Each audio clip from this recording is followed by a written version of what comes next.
Hello, I'm Roy, Aqvavitae. Welcome to the Whisky Vault. Some of you might be more familiar seeing me behind the bar at the V-Pub, our weekly live stream on a Thursday night. Or some of you might know me as one half of the Oswaz, the online Scotch Whisky Awards that I co-founded with Ralphie. I also founded and I am the editor for Dramface, a daily whisky review site. It's not very often I get a chance to sit here and do something like this, that is, have a straight-to-camera whisky review or share my thoughts on a bottle of whisky with everyone. So it's a pleasure to take part in this project. I hope your dry week is going well. It's not a dry week for me, not right now. And Daniel has asked me to talk about a whisky that is special to me. And that would be indeed a pleasure. But with so many whiskies that are special to me, it's difficult to pick one out in particular. So instead, I'm going to speak about a special whisky, but why it's special because of the things about it that make it special to me. I've got an empty Glencairn right now, but I'll get some whisky into the glass in a second.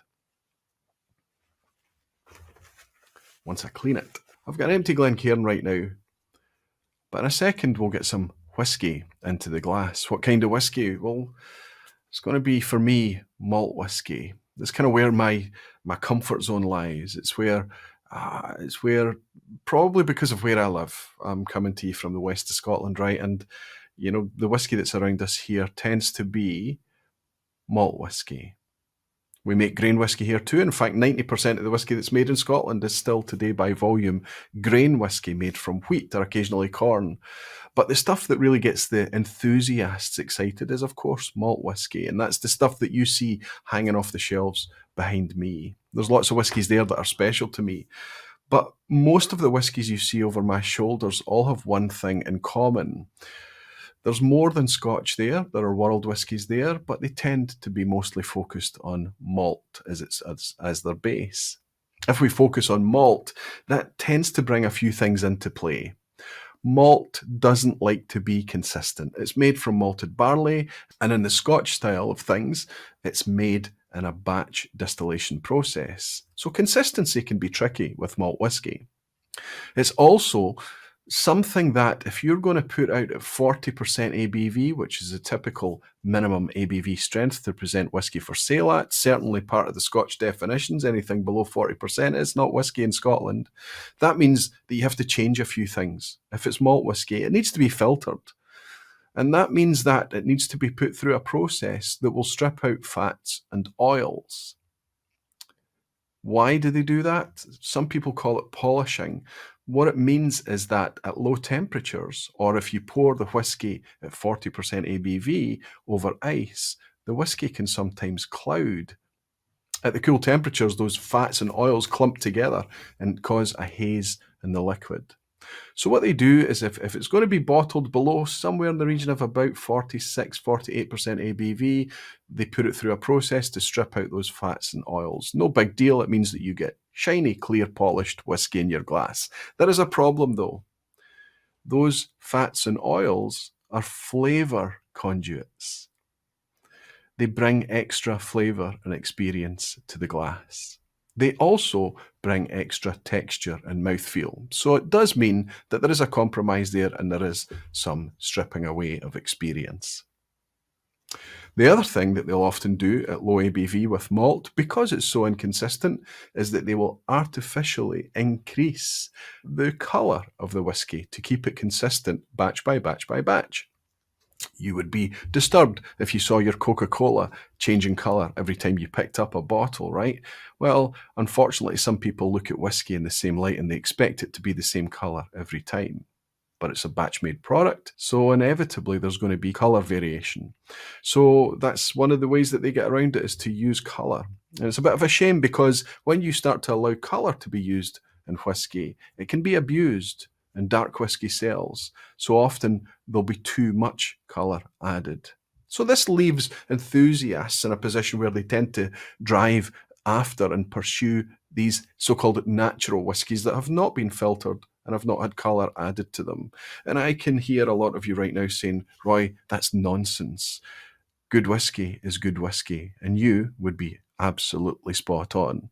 However, look at the whisky that's over my shoulder and consider the whiskies that I've tried over the years. While I might not be able to compare one glass to another glass and tell you for sure which is coloured and which is filtered and which is not, I can tell you that over my whisky journey, the best experiences come from natural whiskies. An example of a whisky that has not been typically associated with natural presentation is the whisky I'm going to share with you today. Step forward, Jura. Now, a lot of you will be familiar with Jura. It's ubiquitous, it's available everywhere right across the planet. It's the biggest selling malt, single malt Scotch whisky in the UK right now. And it's got to that position from a very astute business strategy by making the product as cheap and as accessible and available as product, which has meant that they've had to bring the ABV down, they've had to filter it, and they've certainly had to add that appealing colour to it. That means that a lot of enthusiasts don't touch Jura. It's often been the butt of jokes because the quality has often been compromised with their strategy. This bottle is different. This bottle is the first official Jura available at a wide scale that I can recall that says non-chill filtered and natural colour on the label.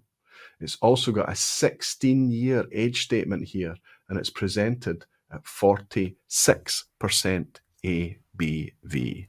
It's actually 46.5% ABV. So this is quite an exciting presentation from Jura because we know that the malt whisky that's made at the distillery, one of the prettiest distilleries in Scotland if you ever get the chance to go and visit it, has always been very, very good quality. It's what tends to be made from the mature whisky that causes the problem. It's the process it goes through once it's mature. Once it reaches the bottling plant, let's say, or let's say once it's been through potentially the business strategy, marketing filter, that kind of thing.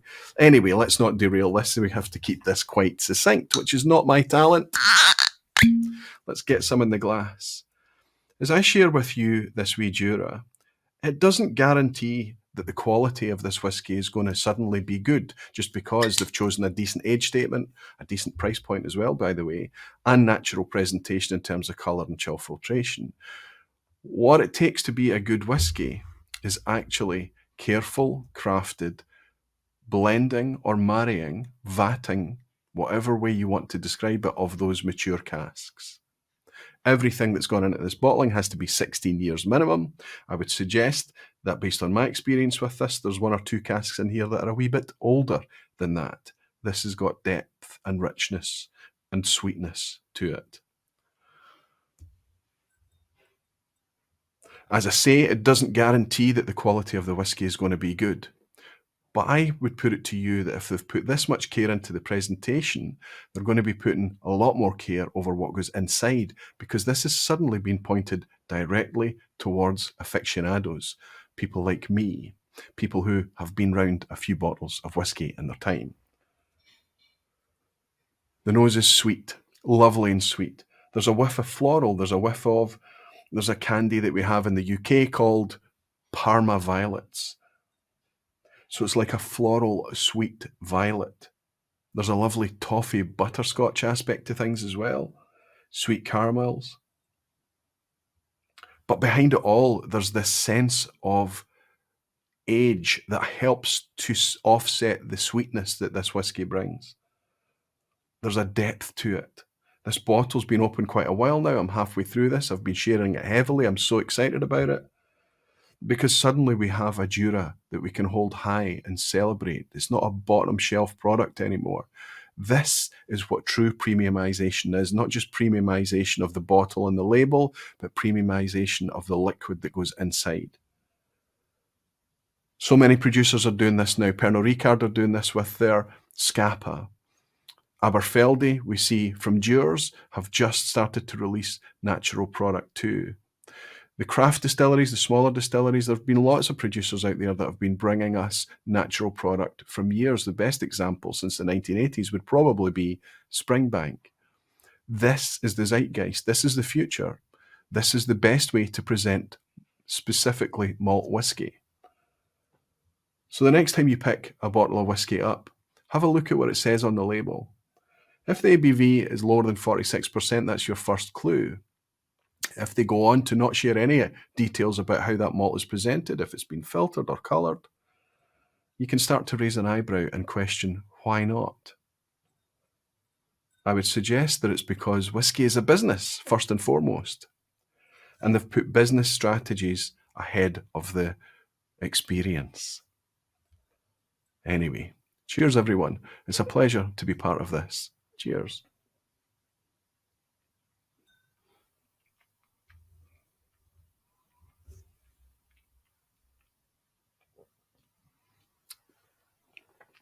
The ABV is higher, but because of the quality of the casks that's gone into this, because of the age statement, everything is easy and accessible. It is soft and integrated. There's a lovely, lovely warming spice and texture that comes with that slightly amplified mouthfeel. This is a sweet whiskey. This is definitely sweet on the palate. A lot of the kind of toffee caramel. I think that that's probably its first foot, is that sweetness, that toffee caramel thing. Butterscotch even. But there is an added layer. There's like this kind of deep, red, thick sense of depth, and it comes from the age of this whiskey. There's maturity here too, complexity. Put a wee drop of water in this, if you prefer, to waken things up, to brighten things up, to dilute things a little bit if you take it a bit further. Have a play with the whiskey just to see how it changes. For me, now that I'm halfway through this, I know that I'm loving this just as it comes out the bottle at its 46.5.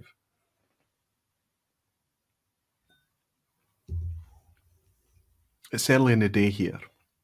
They say your palate is at its most alert early in the day, and I think that there's some truth in that.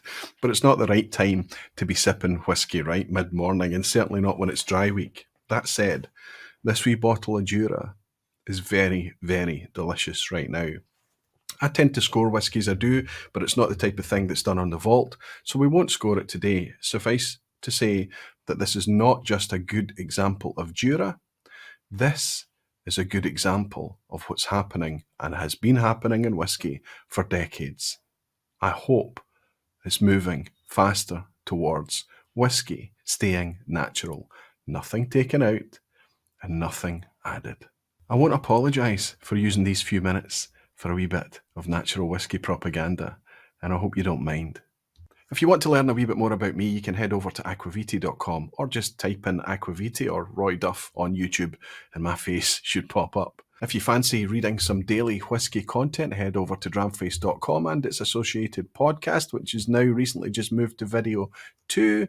And if you're interested in awards that are grassroots, community funded, community supported, fully independent, check out the Online Scotch Whisky Awards at oswa.co.uk. Thanks to everyone. Here's to your health, and I'm really glad you're here.